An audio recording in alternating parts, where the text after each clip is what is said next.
This is a bone burnisher. It's not really made out of bone, but the old original ones were. It's used in bookbinding, mainly. But it's also perfect for embossing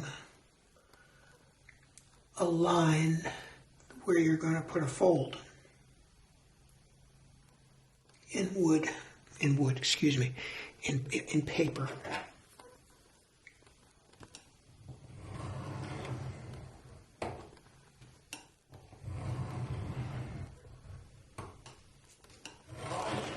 It just crushes that line, make it easier to make a fold.